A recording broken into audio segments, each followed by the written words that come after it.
आऊज़ु बिल्लाहि मिनश शैतानिर रजीम बिस्मिल्लाहिर रहमानिर रहीम अल्हम्दुलिल्लाहि रब्बिल आलमीन वस्सलातु वस्सलामु अला सय्यदिल अंबिया वल मुरसलीन खातमिल लिमन सबक व फातिहिल लिमन गलक अल मुअनिनिल हक बिल हक अबिल कासिम मुहम्मद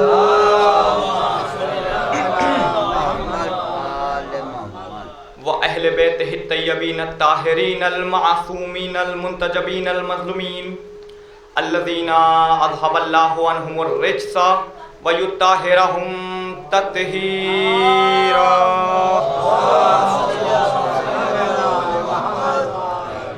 वल्लअनतुल्लाहि अला आदाइहिम व मुनकिरि फ़ज़ाइलिहिम व विलायतिहिम व मसाइबिहिम व गासिबि हुकूकिहिम अजमईन। अम्मा बाद फ़क़द क़ालल्लाहु फ़ी किताबिल मुबीन बिस्मिल्लाहिर रहमानिर रहीम फ़अख़रजा लहुम हिजरन जसदन लहू ख़ुवात। सलावत।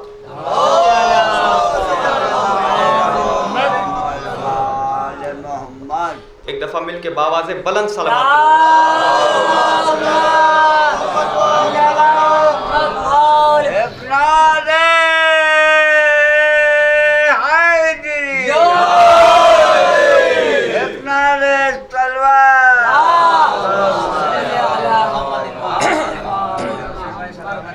कुरान मजीद की शोर आफाक आयत का एक जुज़ तलावत किया है मैंने, जिसमें खुदाए मुतलक ने, माबूद बरहक ने, रब हकीकी ने उस वक्त की अक्कासी की है कि जब हज़रत मूसा अपनी कौम को छोड़ के 40 दिन मिरकात की गुजारने के लिए दूर पे गए। 40 दिन के बाद जब वापस आए तो देखा अजीब मंजर है, अजीब तमाशा है, अजीब माहौल है। कुरान कहता है फ़अख़रज लहुम हिजरन जसदन लहू ख़ुवात।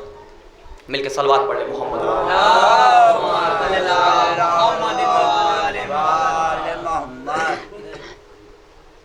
मिलके बाबा से बुलंद सलवात।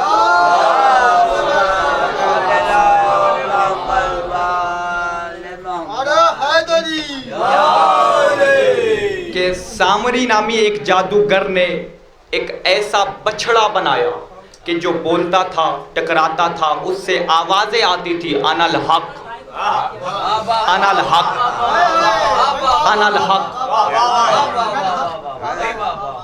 फरमाइए ये कैसा शिर्क फैला रखा। हज़रत मूसा की कौम का एक शख्स करीब आया, फरमाइए या नबी अल्लाह, ये सामरी नामी जादूगर ने एक पुतला बनाया है, एक बछड़ा बनाया है जो बोलता है, जिससे आवाजें आती है अनल हक अनल हक अनल हक। हजरत मूसा ने सामरी के गरीबान को पकड़ा, फरमाया सामरी सजा तो तुझे बाद में दूंगा, पहले ये बता फमा खत्मों का या सामरी, पहले ये बता ए सामरी तूने बेजान में जान कैसे डाली,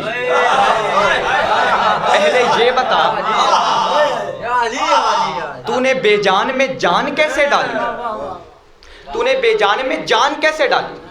उसने कहा या नबी अल्लाह, अगर जान की अमान पाऊं तो फिर अर्ज करो।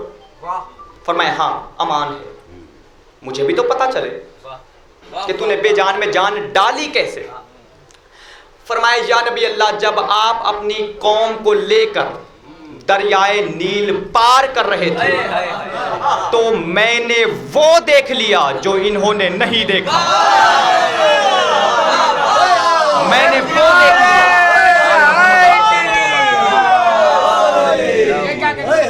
मैंने वो देख लिया जो ये नहीं देख सकते। ऐसा क्या देख लिया? कहा या नबी अल्लाह, मैंने देख लिया कि जैसे ही आपकी कौम गई, फिरौन के घोड़े को ये बात समझ में आ गई कि ये जो मामला नजर आ रहा है वो है नहीं, हाँ मामला कुछ और ही है, दरिया में रास्ते बन रहे हैं, ये मामला कुछ और ही है। बस वो जिद पे आ गया लगाम खींचता रहा फिरौन, लेकिन घोड़ा आगे नहीं बढ़ा। चूंकि अल्लाह को फिरौन को गर्क करना था और घोड़ा आगे बढ़ नहीं रहा था, अल्लाह ने जिब्रील को हुक्म दिया कि ऐ जिब्रील, अपने हैजूम नामी घोड़े पे सवार होके फिरौन के घोड़े से अपना घोड़ा आगे रखो, ताकि वो अपने हम जिन्स को देख के चले। हम जिन्स को देख के, क्योंकि वो चलेगा तो फिर ये भी चलेगा। कहते या नबी अल्लाह, बस मैंने देख लिया, बस मैंने देख लिया कि जहां पर भी हजरत जिब्रील के घोड़े के सोम पड़ते थे वहां की मिट्टी हरकत करती थी। जहां पर भी हजरत जिब्रील के घोड़े के सोम पड़ते थे वहां की मिट्टी हरकत करती थी। बस मैंने अल्लाह के भेजे हुए की मिट्टी उठा ली। नहीं, अभी आपने गौर नहीं किया, अभी आपने गौर नहीं किया। कुरान कह रहा मिन असलिर रसूल, अल्लाह के भेजे हुए की मिट्टी उठाई। हालांकि सामरी ने हजरत जिब्रील के घोड़े के कदमों की मिट्टी उठाई, लेकिन कुरान कह रहा मिन असलिर रसूल, अल्लाह के भेजे हुए की मिट्टी उठाई। 73 फिरकों के उलमा से पूछिए कि ये कुरान क्या कह रहा है, तो वो इसका जवाब देंगे चूंकि सवार जिब्रील था और रहवार में तासीर सवार की थी। रहवार में तासीर सवार की थी, तो मालूम हुआ कि अगर सवार बाअसर हो,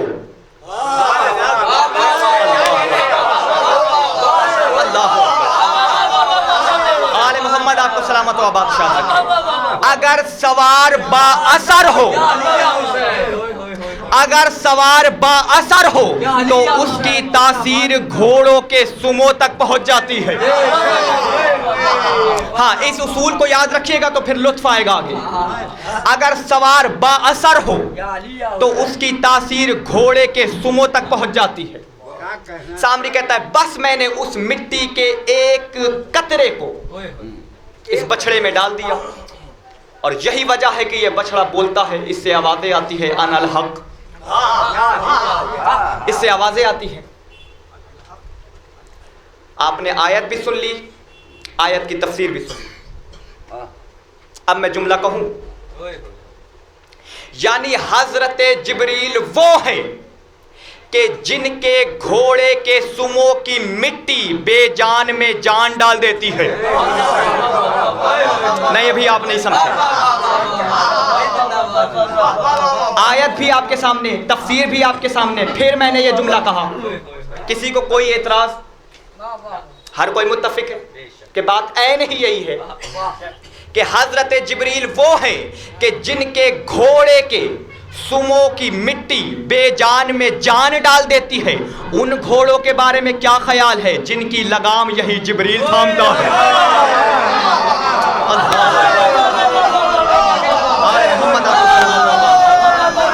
उन घोड़ों के बारे में क्या ख्याल है जिनकी लगाम यही जिब्रील थामता है। वैसे तो मेरा अकीदा है कि इन खानदान के हर जात की घोड़े की लगाम जिब्रील ने जरूर एक दफा जरूर थामी हो, लेकिन जिनके बारे में पढ़ रखा है या सुन रखा है, जल्दी जल्दी 2-3 वाकयात आपको सुनाता हूं। सबसे पहले जनाब अमीर कायनात के बारे में मिलता है। अमीर कायनात के बारे में मिलता है कि जब भी कभी अमीर कायनात दुलदुल पे सवार होना चाहते, जब भी कभी अमीर कायनात दुलदुल पे सवार होना चाहते, जिब्रील दौड़ के घोड़े की लगाम थाम लेते। जिब्रील दौड़ के घोड़े की लगाम थाम लेते। और इसमें कोई हैरानी वाली बात नहीं है, क्योंकि शागिर्द अपने उस्ताद के काम करते रहते हैं। इसमें कोई हैरानी वाली बात नहीं है, क्योंकि शागिर्द अपने उस्ताद के काम करते रहते। जब भी कभी अमीर कायनात दुलदुल पे सवार होने लगते, दौड़ के जिब्रील दुलदुल की लगाम थाम लेते। सबसे पहले अमीर कायनात ने दुलदुल पे जो सवारी की है वो जंग ज़ात सलासिल में, और ये वो जंग है कि जब नबी साथ नहीं है, नबी साथ नहीं है। ज़ुहर की नमाज का वक्त हुआ, नबी ने नमाज पढ़ाई। नमाज पढ़ाने के बाद नबी के चेहरे पे मुस्कुराहट आई। असहाब ने पूछा, नबी क्या वजह है कि आपके चेहरे पे मुस्कुराहट है? फरमाया जंग का मुआयना कर रहा हूं। या नबी अल्लाह हमें भी बताएं वहां क्या हो रहा है। फरमाया बैठ जाओ, बैठ जाओ। लो लश्कर आमने सामने हो गए, लो बिगुल जंग बच गया है। लो हमारे तरफ से फला निकला, उधर से फला आया, हमारी तरफ से फला निकला, उधर से फला आया, हमारी तरफ से फला निकला, उधर से फला आया। वक्त गुजरता रहा, गुजरता रहा, गुजरता रहा, हत्ता कि मगरिबैन का वक्त आ गया। रसूल ने नमाज पढ़ाई, फरमाया जंग अभी जारी है, जंग अभी जारी है। ये वाहिद जंग है इस्लाम की जो पूरी दिन और पूरी रात जारी रही। हाँ, इसके अलावा कोई ऐसी जंग नहीं जो रात में भी जारी रही। जंग जारी रही, रसूल हालात बताते रहे, वक्त गुजरता रहा, गुजरता रहा, गुजरता रहा, हत्ता कि एक पहर बचा सुबह को, बस एक पहर बचा। नबी ने फरमाया ये लो सुनो, चूंकि जाते सलासी जो जंग है ये पहाड़ी इलाका था और पहाड़ के ऊपर किला था। सुबह की नमाज को एक पहर बचा। नबी ने फरमाया लो और सुनो, अली ने ऐलान कर दिया है कि मैं सुबह की नमाज किले में पढ़ाऊंगा। लो और सुनो, अली ने ऐलान कर दिया है। आले मोहम्मद आपको सलामत और बादशाह रखे। अमीर कायनात ने ऐलान कर दिया है कि मैं सुबह की नमाज किले में पढ़ाऊंगा। बस जैसे ही रसूल ने यह कहा, मस्जिद में कोहनियां चलने लगी। हाँ, पूरे दिन में जंग फतह नहीं हो पाई, पूरी रात में फतह नहीं हो पाई, एक पहर में फतह हो जाएगी। पूरे दिन में फतह नहीं हो पाई, पूरी रात फतह नहीं हो पाई, एक पहर में फतह हो जाएगी। बस अभी ये कह ही रहे थे कि नबी ने फरमाया लो और सुनो, अली ने दुलदुल महशर खराम की लगाम उठाई। अली ने दुलदुल महशर खराम की लगाम उठाई। लो अली ने दुलदुल को उकाबे मर्ग बना के हवा में उड़ा दिया। लो अली ने दुलदुल को हवा में उड़ा दिया। दुलदुल बिजली बन के फैल गया, दुलदुल बिजली बन के फैल गया, आंधी बन के छा गया। लो दुलदुल मर के बर्क बन के, लो दुलदुल बर के मर्ग बन के दुश्मन के सीने पे उतरा, कत्ल किया। अगला कंधा, फिर अगला कंधा, फिर अगला कंधा, फिर अगला कंधा, फिर अगला कंधा, फिर अगला कंधा, फिर अगला कंधा, फिर अगला कंधा। फरमाया लो दुलदुल ने जमीन पे अपनी सोम को मारा, सोम से चिंगारी निकली। जिब्रील ने नबी के कदमों पे हाथ रखा, हाथ रख के कहा नबी हालात बाद में बताइएगा। अल्लाह कह रहा है वल आदियात सबहन वल मूरियात कदहन वल मूगिरात सबहन। आले मोहम्मद आप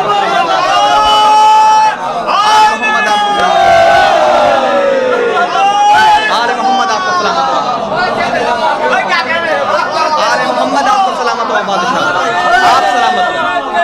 आले मोहम्मद आप सलामत रहे। तो पहला घोड़ा अमीर कायनात का और दूसरा शहजादे अली अकबर का। शहजादे अली अकबर के घोड़े का नाम है उकाब, और ये शहजादे का जाती घोड़ा नहीं था। ये शहजादे का जाती घोड़ा नहीं था, बल्कि हजरत अब्दुल मुत्तलिब को नबी की जाहिरी हयात से भी पहले सैफ बिन ज़ियज़्ल बादशाह यमन ने तोहफे में दिया था। सैफ बिन ज़ियज़्ल ने जैसे ही हजरत अब्दुल मुत्तलिब को देखा, अपने जगह पे खड़ा हो गया। लोगों ने कहा बादशाह होके एक आम शख्स की ताज़ीम में खड़े होते हो? उन्होंने कहा जो मैं देख रहा हूं अगर वो तुम देखते तो तुम भी खड़े हो जाते। मैंने इस शख्स की पेशानी से ऐसा नूर फूटता हुआ देखा है जो कभी अर्श से भी नहीं देखा। उस वक्त बादशाह ने हजरत अब्दुल मुत्तलिब को कुछ तोहफे दिए और ये घोड़ा भी दिया। उस वक्त उकाब की उम्र 5 बरस थी। उस वक्त उकाब की उम्र 5 बरस थी। फिर कितने बरस के बाद नबी दुनिया में आए? फिर 63 बरस तक नबी दुनिया में बाहयात रहे। फिर नबी के इंतकाल के 50 बरस के बाद करबला का वाक़े हुआ। साने करबला 50 साल के बाद, नबी के इंतकाल के 50 साल के बाद वाक़े हुआ। उस वक्त इस घोड़े की उम्र कम से कम 130 या 135 बरस की बनती है। अब जाकर उलमाए तबीयत से पूछेगा कि घोड़ों की उम्र कितनी होती है। ज्यादा से ज्यादा भी अगर मान लिया जाए, बहुत ज्यादा मान लिया जाए तो 40 से 50 बरस, हालांकि ये बहुत ज्यादा है। उलमाए तबीयत हैरान और परेशान है कि इतनी उम्र तो एक घोड़े की होती नहीं है, तो जिनके सवारी के जानवर की सिफतें फितरत से जुदा हो। अल्लाह अकबर, अल्लाह अकबर। इस घोड़े का शजरा यूं है, उकाब बिन ऐजूब बिन काबिल बिन जादुल कफा बिन मैमून बिन खरज बिन रिही। ये 7 पुश्तों का शजरा है। उलमा फरमाते हैं अगर किसी सरकश तरीन घोड़े के दाहिने कान में यही शजरा फूंक दिया जाए, वो भेड़ की तरह सर झुका लेगा, वो भेड़ की तरह सर झुका लेगा। और यही लफ्ज लिखे हैं अल्लामा मजलिसी ने अपनी किताब हयातुल कुलूब में घोड़े के लिए, कि ये घोड़ा ना किसी घोड़े के सुल में रहा, ना किसी घोड़े के सुल में रहा, ना किसी घोड़ी के बतन में रहा, ना किसी घोड़े के सुल में, ना किसी घोड़ी के बतन में। फ़क़ाल अल्लाहु कुन फ़यकून।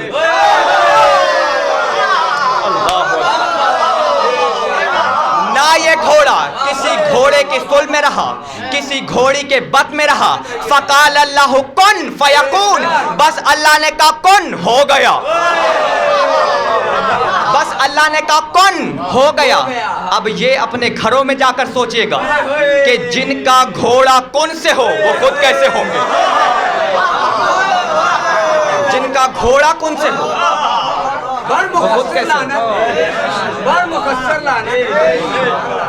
हाँ, तो दूसरा घोड़ा शहजादे का घोड़ा, जीते रहो, और तीसरा घोड़ा सुल्तान करबला का घोड़ा। ये तो आपने भी अक्सर खुतबा और वाइज़िन से सुन रखा होगा कि जब कोई नहीं बचा तो जिब्रील ने आकर मौला के घोड़े की लगाम थाम ली। तो अब इन घोड़ों की सुमों में क्या हकीकत होगी? नहीं, मैं आपको दूसरे रुकने से दिखाता हूं। आज भी वो नक्शा तारीख में वाक़े है कि जहां हजरत मूसा अपनी कौम को लेकर गुजरे थे और हजरत जिब्रील के घोड़े के सुम पड़े थे। हाँ, ऐन ही वही जगह जाएं कि जहां हजरत जिब्रील के घोड़े के सुम पड़े थे। मैं चुटकी की बात नहीं करता, जितना आपका दिल चाहे मिट्टी उठा लाएं, जितना आपका दिल चाहे मिट्टी उठा लाएं, एक चींटी में जान डाल के दिखाएं।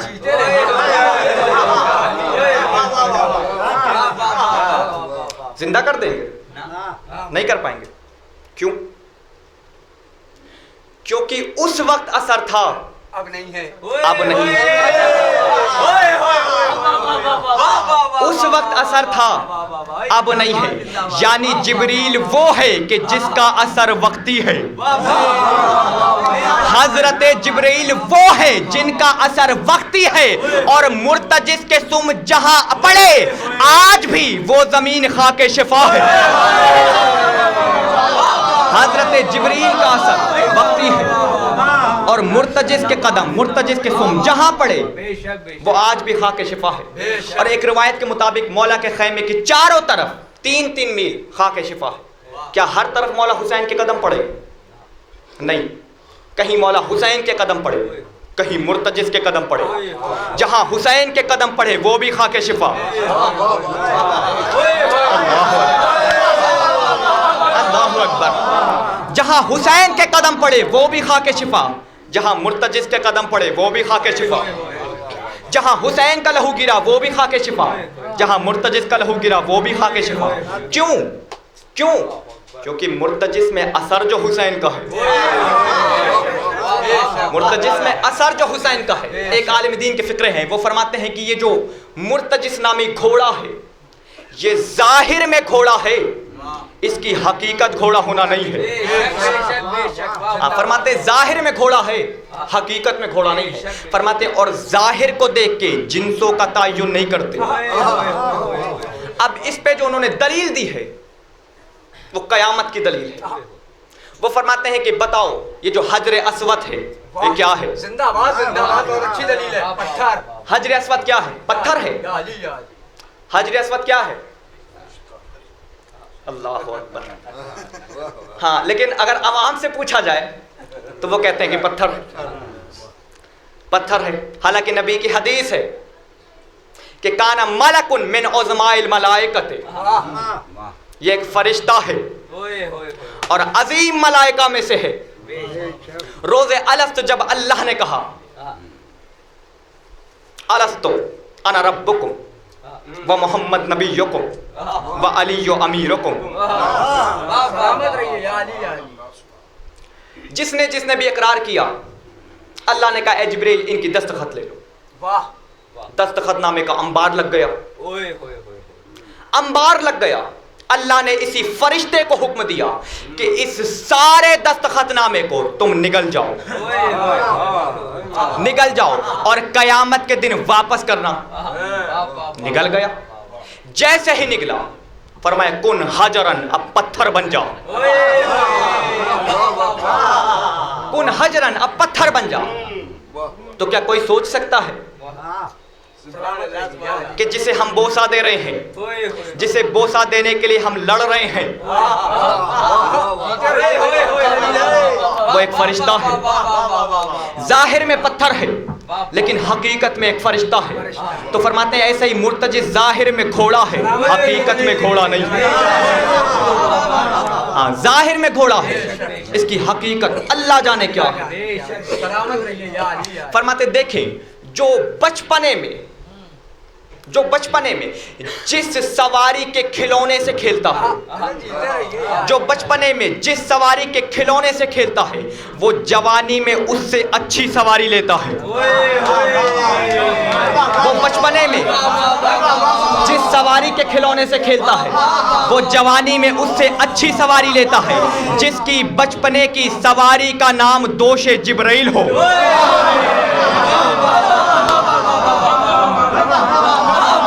बचपने की सवारी का नाम दोष जिब्राइल हो, उसके जवानी की सवारी क्या होगी।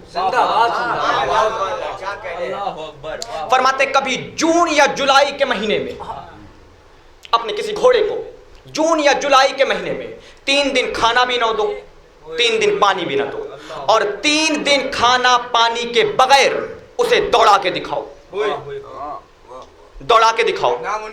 2 किलो भी नहीं दौड़ पाएगा, नहीं दौड़ पाएगा ना।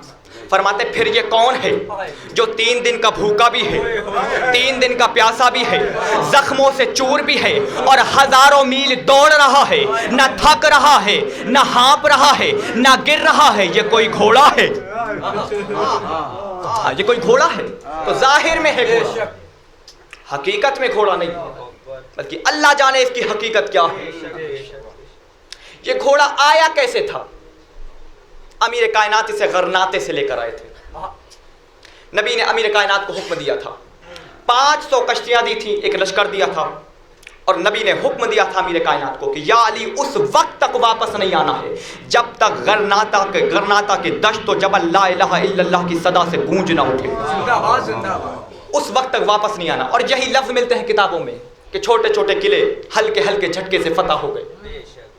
दारुल खिलाफा था जो, वो आखिर में बच गया। वहां पहुंचे, कश्तियों से वहां पहुंचे, उतरे। खजूर के लालची लोग अमीर कायनात के आगे पीछे अमीर कायनात का तवाफ करने लगे। या अली हम उतर आए हैं। फरमाया सामान भी उतार लो। या अली सामान भी उतार लिया है। फरमाया उतार लिया है? हाँ। फिर एक तीली दिखा के कश्ती को आग लगा दो, कश्तियों को आग लगा दो। अब किसमें जुर्रत जो अली से पूछ सके कि क्यों आग लगाना? बस कहा लगा दी गई आग। लेकिन अली तो होता ही वो है जो होने को होने से पहले जानता। फरमाया यही पूछना चाहते हो ना कि कश्तियों को आग क्यों लगवाई? जी मौला। अच्छा बताओ तो क्यों लगवाई? बादशाह हैं आप, हमें कैसे पता होगा? फरमाया जरा अपने दाएं बाएं देखो। अब जो दाएं देखा फिर बाएं देखा। फरमाया क्या है? मौला पहाड़ है। फरमाया पहाड़ नहीं, ओहद से बड़े पहाड़ हैं।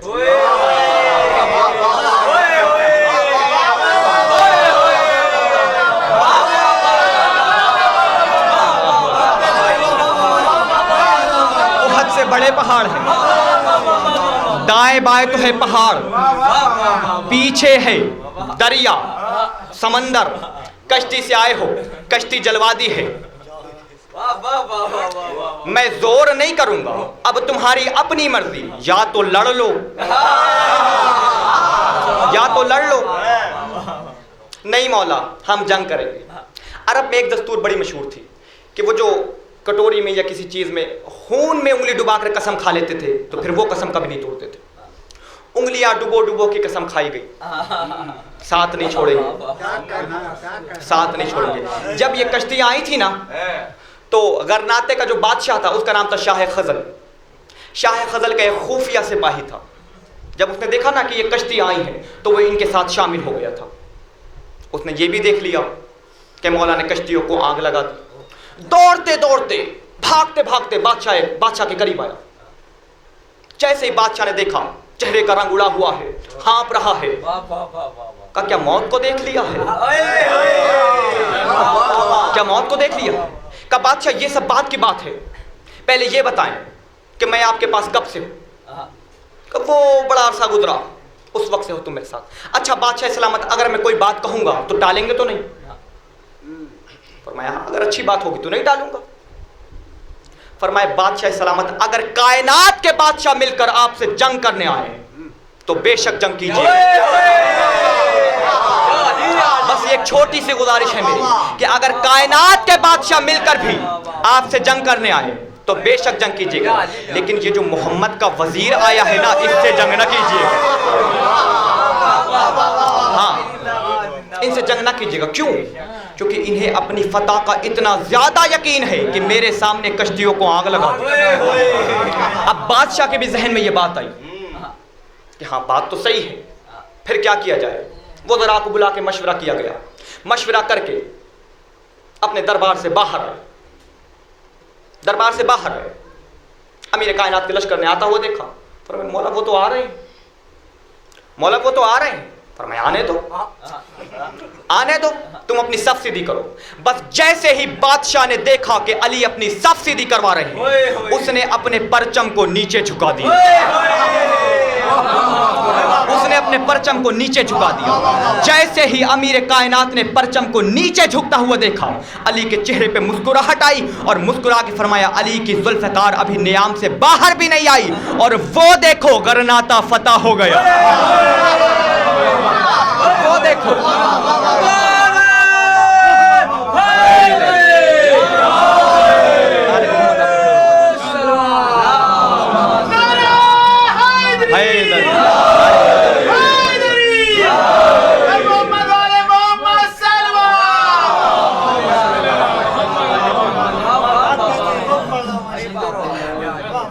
तो उस वक्त बादशाह ने अमीर कायनात के हाथों पे बैयत की, इस्लाम लाया, ईमान लाया।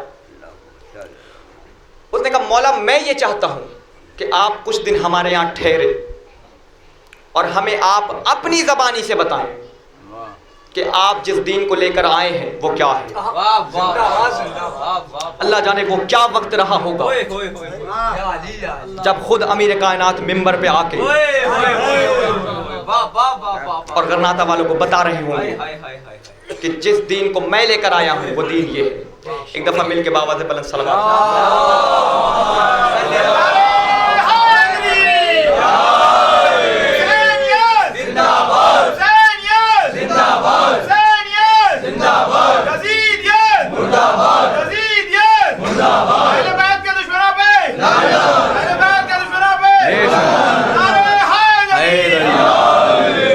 आजादारी के दुश्मनों पर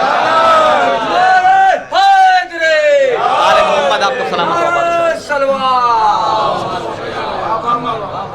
तकरीबन 1 महीने मौला वहां रुके और 1 महीने के बाद मौला ने कहा कि कल अली यहां से निकल जाएंगे, कल अली यहां से चले जाएंगे। रात का वक्त आया, बादशाह ने खुफिया मीटिंग की, अपने वज़रा को करीब बुलाया। वज़रा को जो भी था दरबार में, छोटे से बड़े सिपाही जो भी थे, सबको बुलाया। फरमाया कल हमारे मौला चले जाएंगे। वैसे तो सब कुछ मौला का है, लेकिन पहली दफा मौला आए हैं हमारे यहाँ। क्या तोहफा दिया जाए मौला। किसी ने कुछ कहा, किसी ने कुछ कहा, किसी ने कुछ कहा। आखिर में एक 110 बरस का ज़ईफ उठा। उसने कहा, बादशाह सलामत, अगर मुझे सटियाया हुआ ना समझे तो मैं एक मशवरा दूं। फरमाया, हाँ बिल्कुल दो, बिल्कुल दो। का बादशाह सलामत, वैसे तो अली मोहम्मद मुस्तफ़ा के वजीर कुल हैं, लेकिन खास करके वजीर जंग हैं, और मर्द मैदान को जंग की चीजें बड़ी पसंद होती हैं। मर्द मैदान को मैदानी चीजें बड़ी पसंद होती हैं। ए बादशाह, तेरे अस्तबल में एक मुजल्ली नामी घोड़ी है जिस पे आज तक कोई सवार नहीं हो सका, और मेरा यह ख्याल है कि अली जैसे मर्द पे जचेगी। हाँ, मेरा यह ख्याल है कि वही मुजल्ली नामी घोड़ी अमीर कायनात को दे दी जाए। तो उस वक्त मुजल्ली नामी घोड़ी दी गई, और इसी मुजल्ली का बेटा मुर्तजिज जिसका नाम था, उस वक्त उसकी 5 साल की उम्र थी, मुर्तजिज को भी दिया गया। अमीर कायनात लेकर वापस आए, मदीने आ गए। जब भी कभी मुर्तजिस मौला हुसैन के चेहरे को देखता, खाना पीना छोड़ देता। जहां जहां हुसैन जाते वहां वहां मुर्तजिस की नजर। हुसैन दाएं जाते, मुर्तजिस की नजर दाएं। हुसैन बाएं जाते, मुर्तजिस की नजर बाएं। गोया मुर्तजिस की नजर हुसैन का तवाफ कर रही हो। हाँ, वक्त गुजरता रहा, गुजरता रहा, गुजरता रहा, हत्ता कि 10 मुहर्रम का दिन आया। 10 मुहर्रम का दिन आया। हुसैनियत शनास मुर्तजिस ने ये जान लिया कि अब मेरे मौला जंग करना चाहते नहीं। अभी मसाइब की मंजिल नहीं आई है, अभी मसाइब की मंजिल नहीं आई। ये एक मुफाखरा है कि जो अल्लामा काज़िम कज़वीनी ने लिखा है मुर्तजिस का और जुल्फ़िकार का। मैं उसके चंद फिक्रे आपको सुनाना चाहता हूँ कि हुसैनियत शनास मुर्तजिस ने यह जान लिया कि अब मेरे मौला का इरादा है कि जंग की जाए। मुर्तजिस ने जुल्फ़िकार को मुखातिब करके कहा, जुल्फ़िकार, अब हमारा मौला जंग करना चाहता है, अब हमारा मौला जंग करना चाहता है। वो फरमाते हैं, जुल्फ़िकार ने कहा कि ऐ मुर्तजिस, तू घोड़ा होके मुझे आग दिखाता है, घोड़ा होके मुझे आग दिखाता है, घोड़ा होके मुझे आग दिखाता है। मुर्तजिस ने कहा, जुल्फ़िकार, मेरा तेरा कोई मुकाबला बनता नहीं, मैं तो बस तुझे तेरे फराइज याद दिला रहा हूं कि मुझे मेरे फराइज तो याद है, तुझे याद है या नहीं? मुर्तजिस, तू मुझे तेरे मेरे फराइज याद दिलाएगा? मैं तो वो हूं कि जो दुनिया की भट्टी में बनी हुई तलवार नहीं है, बल्कि परकार तकवीनी में बनी हुई तलवार। फरमाया, मैं तो वो हूं कि जिसे अर्श से जिब्रील लाए थे, मैं तो वो हूं जिसे अर्श से जिब्रील लाए थे। मुर्तजिस ने फरमाया, वैसे तो तुम्हारा और मेरा कोई मुफाकरा बनता नहीं है, लेकिन जब तुमने शुरू कर दिया है, लेकिन जब तुमने शुरू कर दिया है तो फिर बिस्मिल्लाह। यकीनन कोई नहीं है तुम जैसा, कोई नहीं है तुम जैसा। तुम तो वो हो कि जिसे अर्श से जिब्रील लाए, जिसे अर्श से जिब्रील लाए। लेकिन ऐ जुल्फ़िकार, यही तो फर्क है, यही तो फर्क है। तुझे अर्श से जिब्रील लाए, मुझे गरनाता से उस्ताद जिब्रील लाए। तुझे अर्श से जिब्रील लाए, मुझे गरनाता से उस्ताद जिब्रील लाए।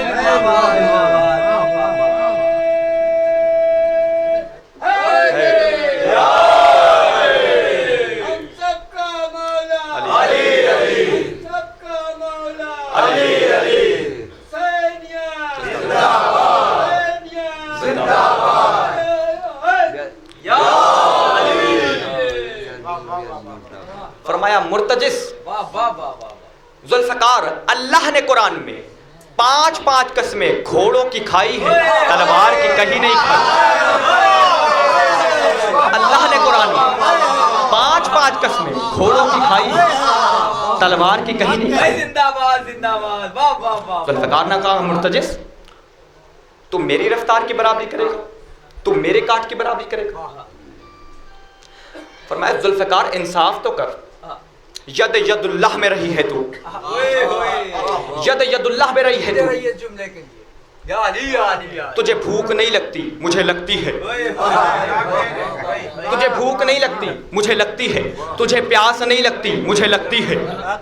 और अगर तुझे प्यास लगती भी है तो आज मेरा मौला तुझे इतना सैराब करेगा कि अब तब तक तू प्यासा नहीं होगा जब तक आखिरी हुसैन आ ना जाए। तब तक तुझे प्यास नहीं लगेगी जब तक आखिरी हुसैन का ज़ुहूर ना हो जाए। जीते रहो। फरमाया ऐ ज़ुल्फ़िकार, तू जख्म लगाएगी, मैं जख्म खाऊंगा। तू जख्म लगाएगी, मैं जख्म खाऊंगा। और ऐ ज़ुल्फ़िकार, तेरा मेरा क्या मुकाबला? तुझे मौला उठाते हैं, मैं मौला को उठाता हूं।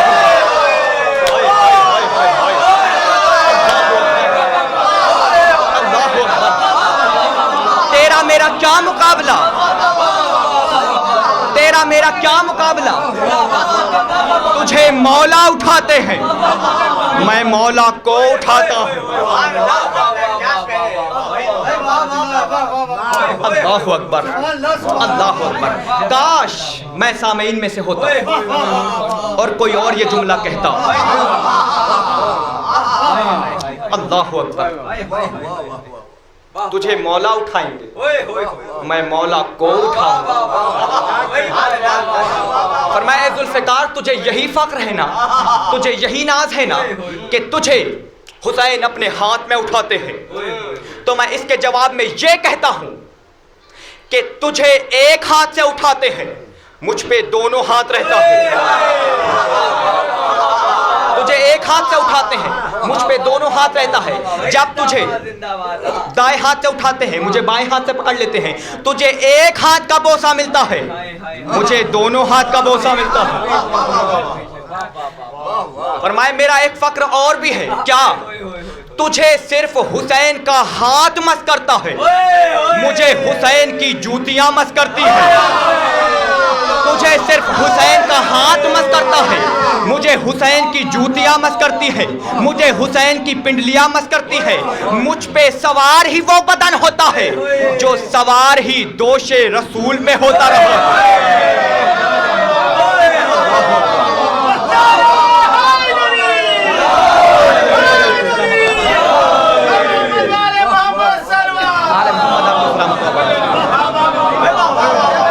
मोहम्मद आपको सलामत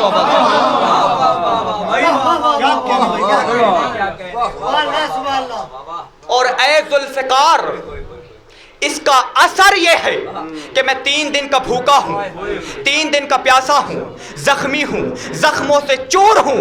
लेकिन अगर मेरा मौला कह दे मैं अर्श पे उड़ जाऊंगा।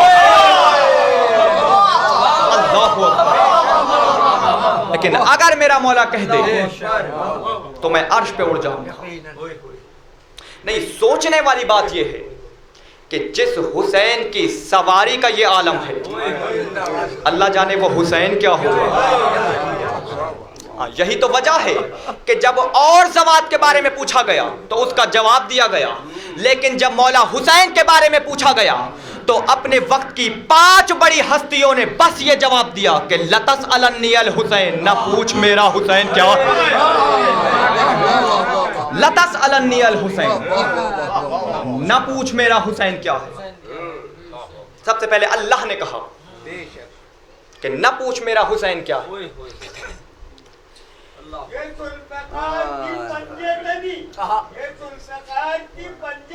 आले मोहम्मद आपको सलामत व बादशाह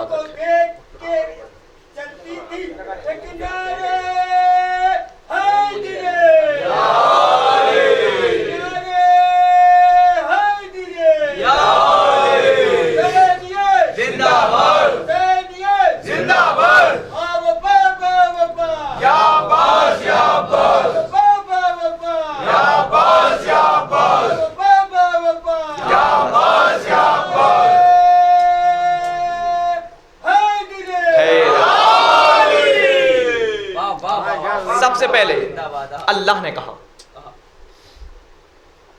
कि जब हुसैन कुरान बन के जमीन पे नाजिल हुए तो अल्लाह ने जिब्रील को करीब बुलाया कि ऐ जिब्रील, हुसैन दुनिया में आ चुके हैं, हुसैन दुनिया में आ चुके हैं। हुसैन की आमद की मुबारकबादी जाकर रसूल को दो, अकेले नहीं जाओ, 10,000 कबील फरिश्तों की साथ लेकर जाओ। नहीं, अभी आप नहीं समझे। एक कबील में 10 लाख फरिश्ते होते हैं और अल्लाह ने क्या कहा? 10,000 कबील फरिश्तों की देखा, यानी अरबों खरबों फरिश्ते।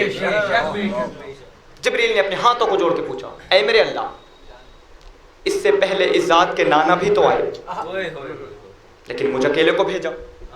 बाबा भी आए, मुझे अकेले को भेजा। भाई भी आए, मुझे अकेले को भेजा। लेकिन जब हुसैन आए तो 10,000 कबील फरिश्तों की। फरमाया लतस अलन्नी अल हुसैन, ऐ जिब्रील ना पूछ मेरा हुसैन क्या है। तो सबसे पहले अल्लाह ने कहा, अल्लाह के बाद फितरत को जिब्रील ने कहा, फिर नबी ने कहा। कब? जब अबू दरदा नामी एक सहाबी ने रसूल से कहा कि या नबी अल्लाह, अल्लाह जाने क्या वजह है कि मेरे दिल में हुसैन की मोहब्बत दिन पे दिन बढ़ती जा रही है, मेरे दिल में हुसैन की मोहब्बत दिन पे दिन बढ़ती जा रही है। फरमाया लतस अलन्नी अल हुसैन, ना पूछ मेरा हुसैन क्या है। चौथी जात अमीर कायनात की जात है। अमीर कायनात मस्जिद कूफा में खुतबा दे रहे थे, मस्जिद में खुतबा दे रहे थे। हजरत सलमान साथ बैठे हुए थे, भरी पड़ी थी मस्जिद। अमीर कायनात खुतबा दे रहे थे कि अचानक मौला हुसैन मस्जिद में दाखिल हुए और अमीर कायनात की नजरों ने हुसैन को आता हुआ देखा। फिर जब तक हुसैन बैठे रहे, अली की नजर हटी ही नहीं, बस देखते रहे, देखते रहे, देखते रहे। जब खुतबा खत्म हुआ, हजरत सलमान करीब आए। मौला, मुझे ऐसा लगता है कि आपको मौला हुसैन से ज्यादा मोहब्बत है। फरमाया ऐ सलमान लतस अलन्नी अल हुसैन, ना पूछ मेरा हुसैन क्या है। फरमाया ऐ सलमान, हम आले मोहम्मद कश्ती निजात हैं, हुसैन हमारा मल्लाह है। हुसैन हमारा मल्लाह है, हम मोहम्मद और आले मोहम्मद का कयामत के दिन हुसैन जौहर है। और पांचवी जात अमीर मुस्लिम की जात, कि जब अमीर मुस्लिम को इब्न ज़ियाद के दरबार में लाया गया, हाथों में हथकड़िया है, गले में तौक है। अमीर मुस्लिम से कहा गया, अमीर को सलाम कहो। फरमाया मा अमीर सिवाय हुसैन, मेरा कोई अमीर नहीं सिवाय हुसैन के। इस मलून ने कहा कौन है हुसैन? बस जैसे ही इसने ये कहा, अमीर मुस्लिम ने फरमाया लतस अलन्नी अल हुसैन, ना पूछ मेरा हुसैन क्या है। फरमाया मेरा हुसैन वो है कि जहां से सूरज उगता है और जहां डूबता है वहां तक की सल्तनत का मालिक है। मेरा मौला हुसैन वो है जो ताहिर है, मुत्ताहर है, ततहीर है, जो ताहिर है, मुत्ताहर है, ततहीर है। ये तो है मेरे अमीर का तारुफ, ये तो है मेरे अमीर का तारुफ। और बात रही तेरे अमीर की, वो खुद भी रिश्त है और पैदा भी दो रिश्तों के मिलने से, खुद भी रिश्त है और पैदा भी। जब भी कभी पूछा गया मन हुसैन, जब भी कभी पूछा गया मन हुसैन, तो उसके जवाब में यही दिया गया कि लतस अलन्नी अल हुसैन, ना पूछ मेरा हुसैन क्यों। क्यों क्यों ना पूछा जाए?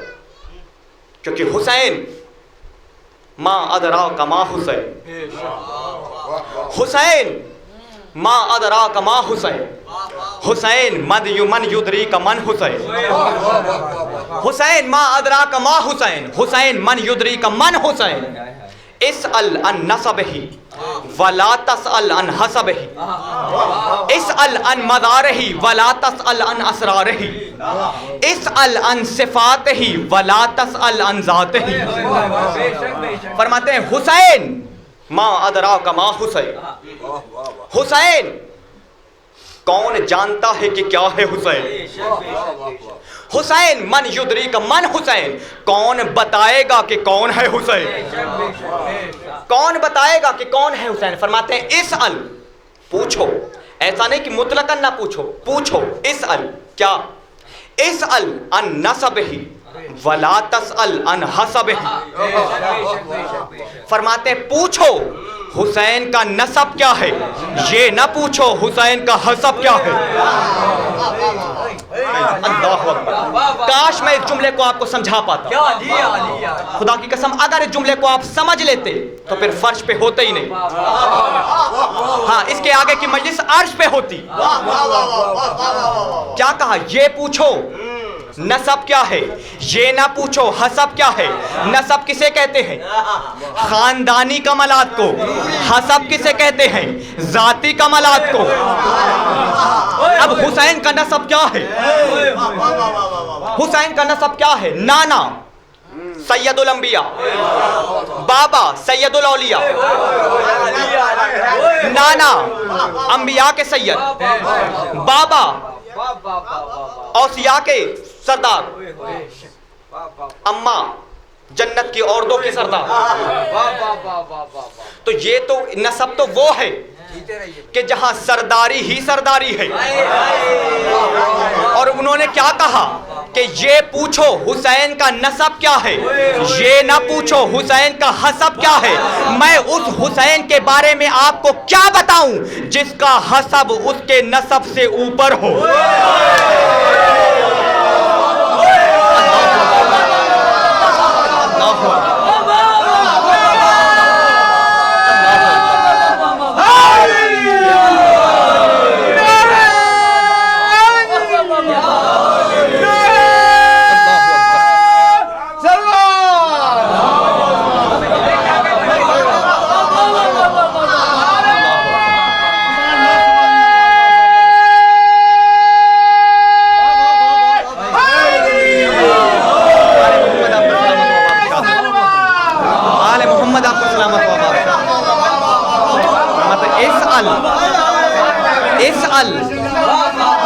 नसबही वला तसअल अन हसबही, इसअल अन मदारही वला तसअल अन असरारही। पूछो हुसैन की मदार क्या है, ये ना पूछो उसमें असरार क्या है।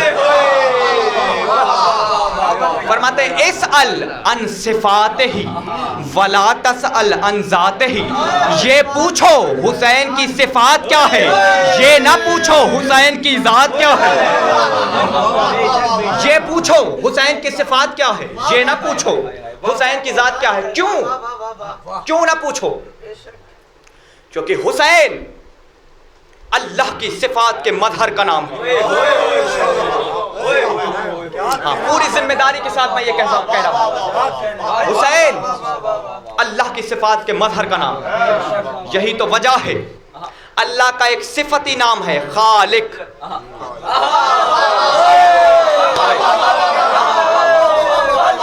अल्लाह का एक सिफती नाम है खालिक। अल्लाह अल्लाह जाने मैं क्या कहने लगा। खालिक के आदत निकाले, इससे क्या परेशानी है।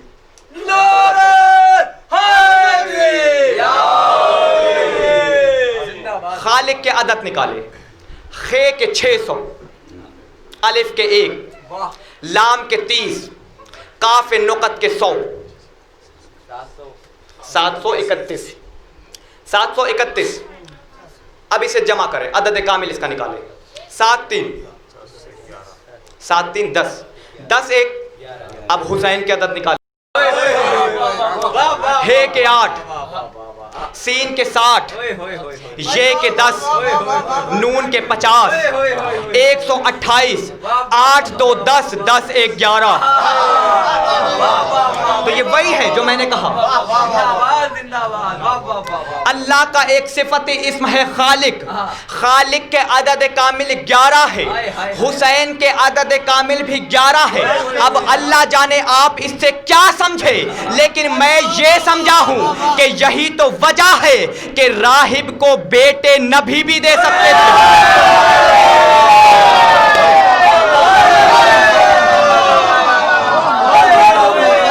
राहिब को बेटे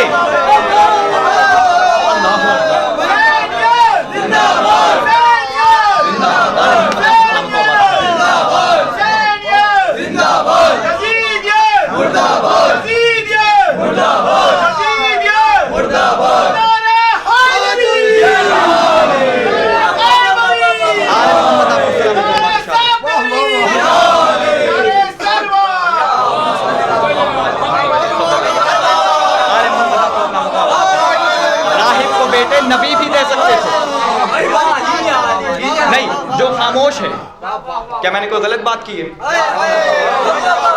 क्या माज़अल्लाह राहिब को नबी बेटे नहीं दे सकते थे? दे सकते थे ना, लेकिन नबी ने मौला हुसैन की तरफ भेजा। और अब तो वो वक्त आ गया है, तारीख ने हमें वो दिन भी दिखा दिए कि जब अपने ही मिंबर पे आके कहते हैं कि ऐसा कुछ नहीं हुआ था, ऐसा कुछ नहीं हुआ था। मौला हुसैन ने राहिब को बेटे नहीं दिए थे।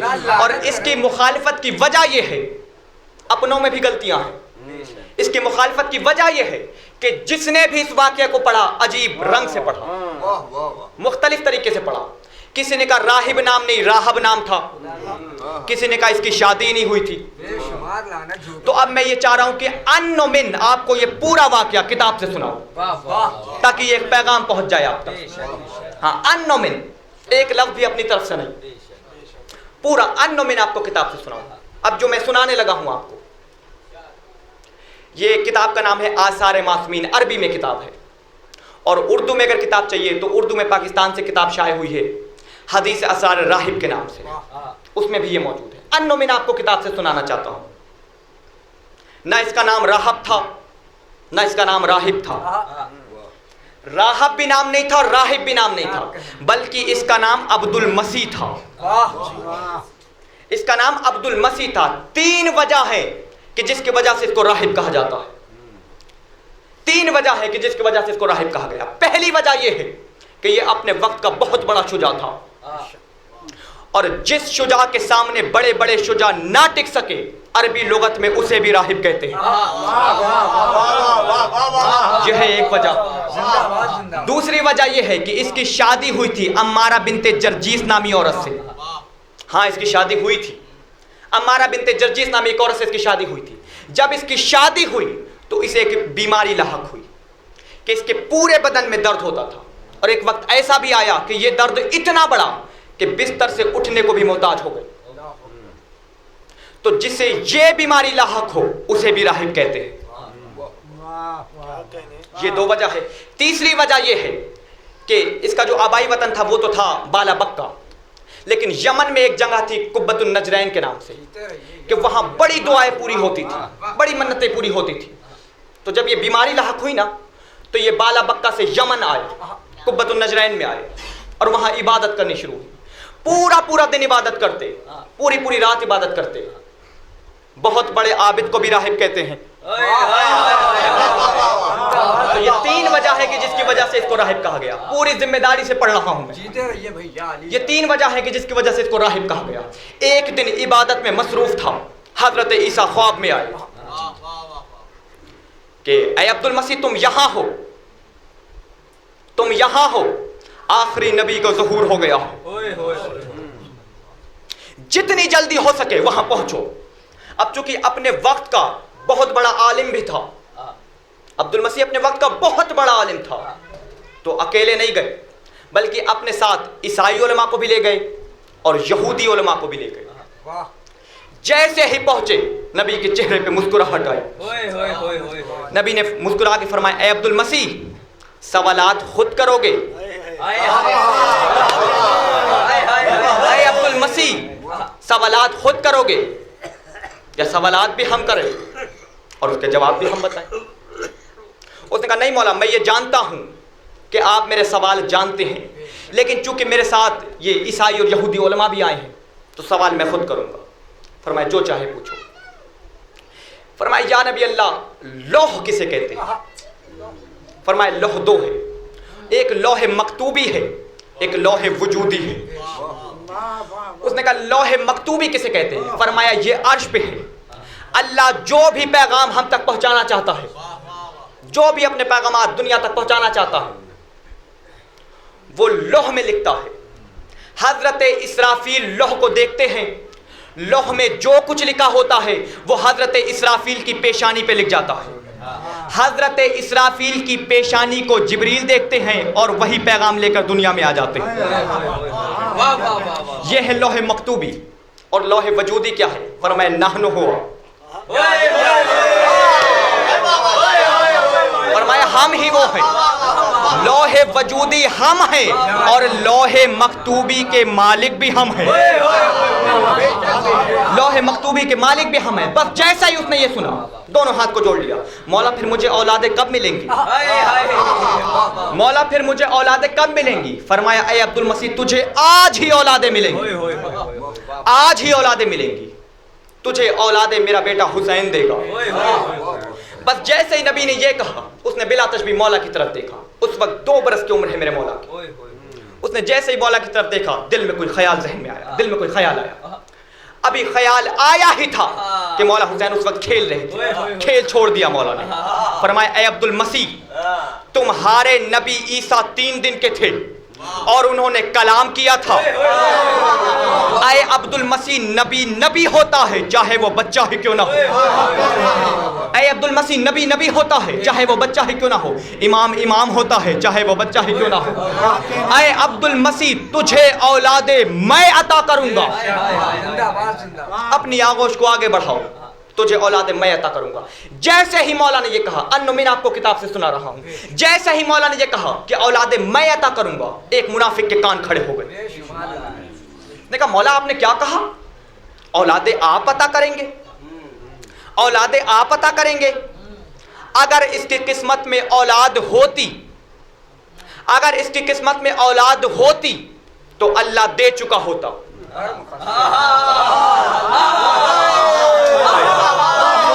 अगर इसकी किस्मत में औलाद होती तो अल्लाह दे चुका होता।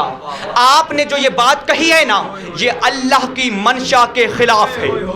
बस जैसे ही उसने ये कहा कि आपने जो ये बात कही है ये अल्लाह की मंशा के खिलाफ है, मोहम्मद मुस्तफ़ा, अली मुर्तज़ा, हसन मुश्तबा, मौला हुसैन, चारों ने एक ज़बानी के साथ कहा, नाहनो नाहनो मशीयतुल्लाह। फरमाया, अल्लाह कुछ नहीं चाहता, अल्लाह बस वो चाहता है जो हम चाहते हैं। हाँ, नाहनु मशीयतुल्लाह, हम अल्लाह की मशीयत, जो हम चाहते हैं बस वही अल्लाह चाहता है। जो हम चाहते हैं वही अल्लाह चाहता है। राहिब, अपनी आगोश को आगे बढ़ाओ। ऐ अब्दुल मसीह, कुन 1, कुन 2, कुन 3, कुन 4, कुन 5। मौला ने 7 बेटे अता किए राहिब को। अब मेरे पास वक्त नहीं है, वरना मैं इन 7 बेटों के नाम भी आपको बताता और ये भी बताता कि मौला ने अब्दुल मसीह को सिर्फ 7 बेटे नहीं दिए बल्कि 7 बेटियां भी दी। हाँ, बताया सिर्फ बेटों के बारे में जाता है। सिर्फ 7 बेटे नहीं बल्कि 7 बेटियां भी दी हैं, और बेटियां मौला हुसैन ने नहीं दी, बीबी जैनब ने दी। कभी इंशाल्लाह वक्त मिला, कभी इंशाल्लाह वक्त मिला तो इसको तफसील से बताऊंगा। जैसे ही मौला हुसैन ने अब्दुल मसीह को बेटे दिए, चूंकि 7 यहूदी और नसारा उलमा थे। अब जब देखा ना कि मौला हुसैन ने अब्दुल मसीह को 7 बेटे, न बगैर दुआ के, बगैर किसी चिल्ले के, बगैर किसी तस्बीह के, बस कहा कुन 1, कुन 2, कुन 3, कुन 4, 7 बेटे दे दिए। बस जैसे ही उन्होंने ये देखा, जितने थे सब के सब हुसैन के सजदे में चले गए। पूरी जिम्मेदारी से मैं ये पढ़ रहा हूं, जितने थे सब के सब हुसैन के सजदे में चले गए। जैसे ही नबी ने देखा कि यहूदी और नसारा उलमा हुसैन के सजदे में चले गए, नबी के चेहरे पे मुस्कुराहट आई और नबी ने मुस्कुरा के आयत पढ़ी। कौन सी? कि यहूदी और नसारा ने अपने उलमा को अपना रब बना लिया है।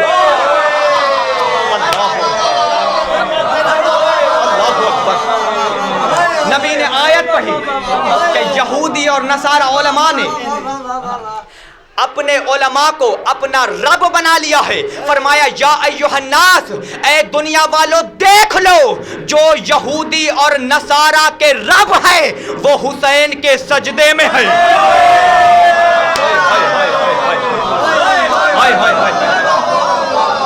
जो रब है यहूदी और नसारा का, जो यहूदी और नसारा के रब है वो हुसैन के सजदे में है।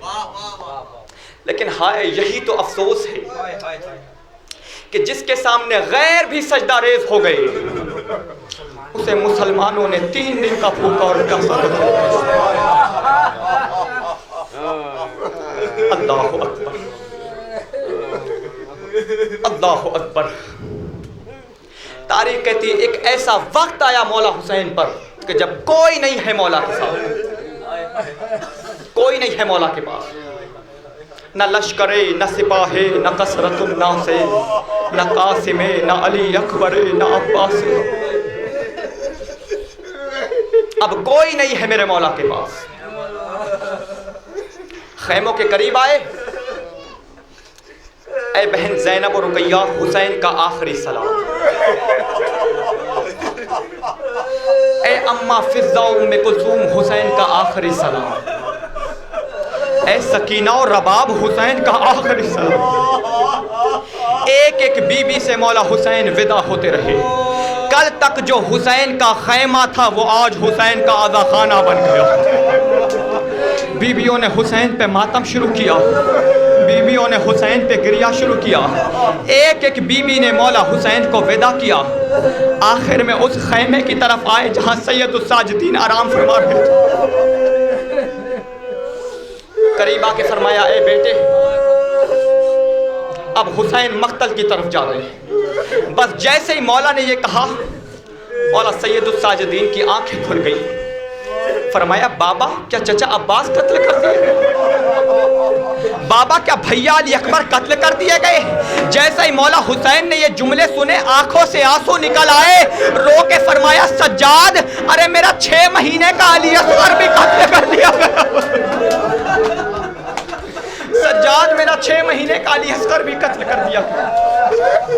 बस एक ये वसीयत रहे याद है मेरे जानी, करना न फरामोश मेरी तशना दहानी। बस एक ये वसीयत रहे याद है मेरे जानी, करना न फरामोश मेरी तशना दहानी। अरे 36 पहर गुजरे हैं पाया नहीं पानी, पानी जो मेरे बाद दे ये जुल्म के बानी। अरे तुम फातिहा बाबा का दिला दीजिए बेटा, तुम फातिहा बाबा का दिला दीजिए बेटा, और थोड़ा सकीना को पिला दीजिए बेटा।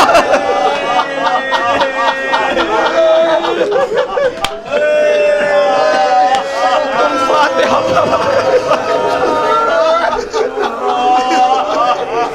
और थोड़ा सकीना को पिला दीजिए। घोड़े के करीब आए, अब देखा कि अली अकबर नहीं है, अब्बास नहीं है। अब हुसैन को घोड़े पे कौन सवार करा? मीर अनीस अलैहि मकाम फरमाते, हुसैन जब के चले बाद दोपहर रन को, हुसैन जब के चले बाद दोपहर रन को, न था कोई जो संभाले रकाबे तो। हुसैन जब के चले बाद दोपहर रन को, अरे न था कोई जो संभाले रकाबे तौसन को। हुसैन चुप के खड़े थे झुकाए गर्दन, हुसैन चुप के खड़े थे झुकाए गर्दन को। अरे सकीना झाड़ रही थी अबा के दामन को, न आसरा था कोई शाह करबलाई को। अरे फकत बहन ने किया था सवार भाई को, न आसरा था कोई शाह करबलाई को। फकत बहन ने किया था सवार भाई। घोड़े पे सवार हुए लेकिन घोड़ा आगे नहीं बढ़ा। कोई 4 साल की बच्ची है जो घोड़े के सिमों से लिपट के कह रही है कि अरे नींद आएगी जब आपकी बू पाऊंगी बाबा,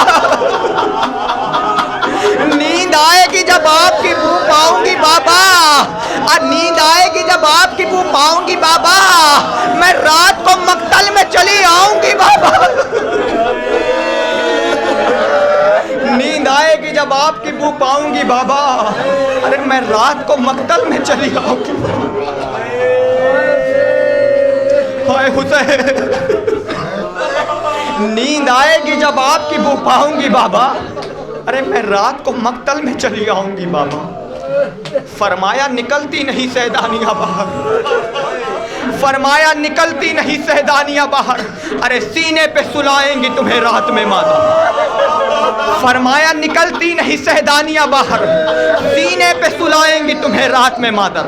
वो कहती थी सोएंगे कहाँ फिर अली असगर, वो कहती थी सोएंगे कहाँ फिर अली असगर। शह ने कहा बस जिद न करो सदके मैं तुम पर, शह ने कहा बस जिद न करो सदके मैं तुम पर।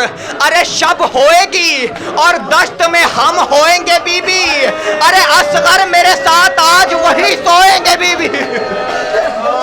शब होएगी और दश्त में हम होएंगे बीबी, असगर मेरे साथ आज वही सोएंगे बीबी। वो कहती थी बस देख लिया आपका भी प्यार, वो कहती थी बस देख लिया आपका भी प्यार, मैं आपसे बोलूंगी ना ऐशे अबरार। अरे कैसी हैं ये बातें मेरा दिल रोता है बाबा, कैसी हैं ये बातें, अरे मेरा दिल रोता है बाबा। घर छोड़ के जंगल में कोई सोता है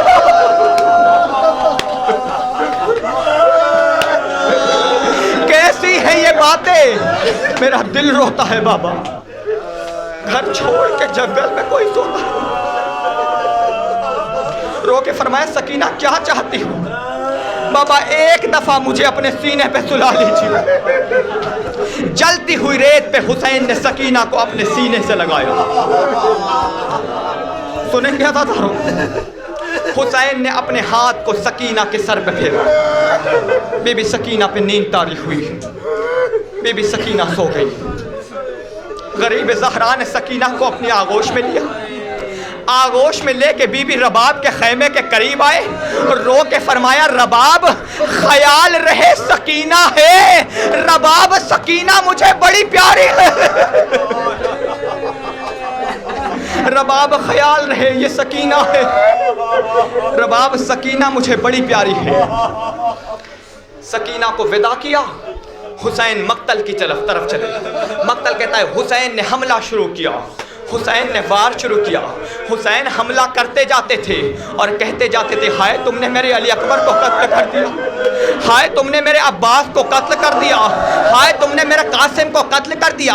हमला करते करते मौला अब्बास की लाश के करीब आए, रो के फरमाया हाय अब्बास, अरे ये जंग न देखी, ये सवाराई न देखी, अरे अफसोस कि तुमने मेरी तन्हाई न देखी। ये जंग न देखी, ये सवाराई न देखी, अरे अफसोस कि तुमने मेरी तन्हाई न देखी। हुसैन ने हमला शुरू किया, हुसैन हमला करते जाते थे और कहते जाते थे हाय तुमने मेरे अली अकबर को मारा है, हाय तुमने मेरे कासिम को मारा है। सदाए गैबी आई हुसैन बस, तीरों पे तीर खा चुके बस ऐ हुसैन बस, हम तुमको आजमा चुके बस ऐ हुसैन बस। सर को झुका दो खंजरे बेदात के लिए, अरे कुछ इम्तिहान छोड़ दो सज्जाद के लिए।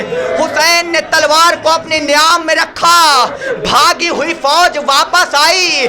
किसी ने तलवार से वार शुरू किया, किसी ने नेज़े से हमला किया। अरे जिसके पास कुछ नहीं था वो अपनी झोली में पत्थर लेके गरीब ज़हरा पे हमला करता था। सवार दोष रसूल खुदा जुलजना पे डगमगाने लगे।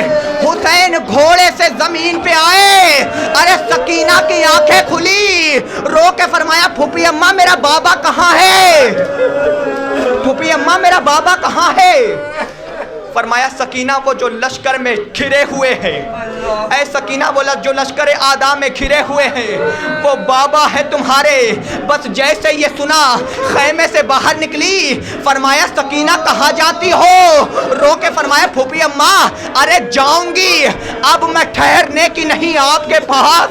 फूफी अम्मा अरे जाऊंगी, अब मैं ठहरने की नहीं आपके पास। अरे शिम्र खंजर लिए जाता है मेरे बाप के पास, जाऊंगी अब मैं ठहरने की नहीं आपके पास। शिम्र खंजर लिए जाता है मेरे बाप के पास, बाप के पास से जाकर उसे सरकाऊंगी, जोड़कर हाथों को मिन्नत से मैं समझाऊंगी, जोड़कर हाथों को मिन्नत से मैं समझाऊंगी। अरे भूखे प्यासे मेरे बाबा को ना मारे कोई, उसके बदले मेरा सर तन से उतारे कोई, भूखे प्यासे मेरे बाबा को न मारे कोई, उसके बदले मेरा सर तन से उतारे कोई। लेकिन हाय मक्तल कहता है कि शिम्र ने खंजर उठाया, हुसैन के गले पे वार शुरू किया। 13 ज़रब शिम्र ने हुसैन के गले पे चलाई। अरे 13वीं ज़रब का चलना था कि पानी नेज़ो उछला, खिज़ा में सदा बुलंद हुई, कद क़ुतिल हुसैन, कद ज़ुबिहल हुसैन, इन्ना लिल्लाहि व इन्ना इलैहि राजिऊन। अला